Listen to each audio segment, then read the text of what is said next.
Ini berkaitan dengan istikharah nih Ustazah. Ada Dea di Cimahi. Ustazah, saya mau tanya nih, jika ada dua orang laki-laki yang dekat dengan saya, ini masih berkaitan dengan istikharah. Cara istikharah yang benar itu seperti apa Ustazah? Apakah dengan Al-Quran, dan bagaimana tata cara istikharah yang baik dan yang mudah? Seperti itu Ustazah. Iya. Cara istikharah yang diajarkan Nabi Muhammad alaihissalam seperti yang diberitahukan oleh para sahabat, gitu ya. Kana sallallahu alaihi wasallam 'allamana al-istikharah kama 'allamana as-shalah, ayil mafruḍah. Maksudnya Nabi Muhammad mengajarkan kepada kami cara beristikharah seperti Nabi mengajarkan kepada kami sholat fardu. Artinya Nabi mentingin banget, dan Nabi Muhammad ketil-ketil gitu ngasih tahu tentang caranya sholat beristikharah. Dan untuk orang-orang tuh nggak jauh-jauh dari istikharah. Sebab makhaba manistakhar, gitu kan, tidak akan rugi, tidak akan salah orang yang istikharah. Jadi kalau apa-apa istikharahin. Dan Nabi selalu juga istikharahin kalau gitu kan. Selalu tuh berkata kepada sahabat kalau ada pilihan-pilihan untuk melakukan sholat istikharah. Nah, sholat istikharah yang dimaksudkan adalah sholat istikharah yang dilakukan 2 rakaat sebelum tidur.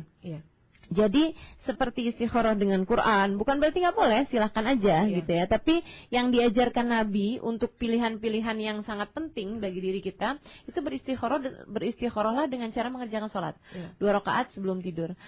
Dan 2 rakaat sebelum tidur ini saya sarankan untuk benar-benar sebelum tidur. Artinya jika kalau masih ada pekerjaan-pekerjaan lain yang kita masih mau mengerjakannya, selesaiin dulu aja.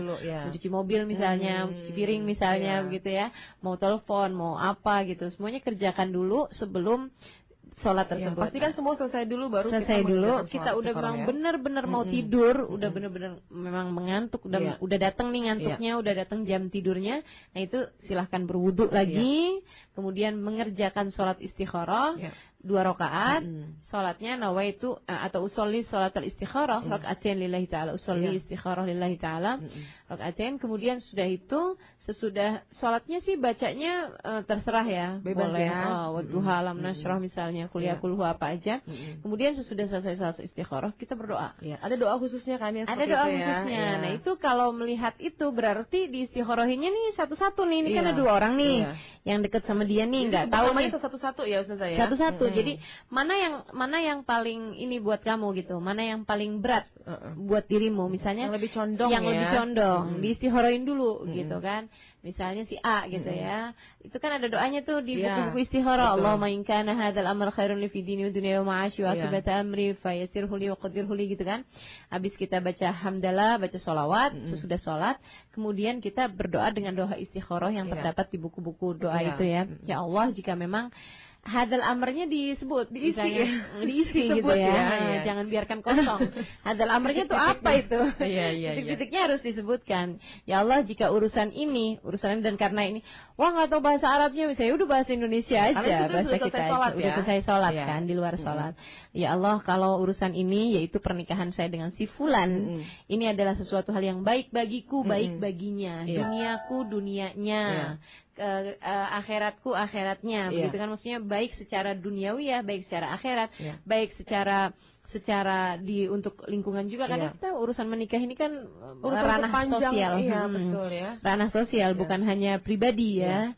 Karenanya kemudian kita beristikharah jika memang membawa kebaikan buat semua orang juga, begitu ya, maka mudahkanlah ya Allah, dan berikanlah petunjukmu dalam hal ini, begitu.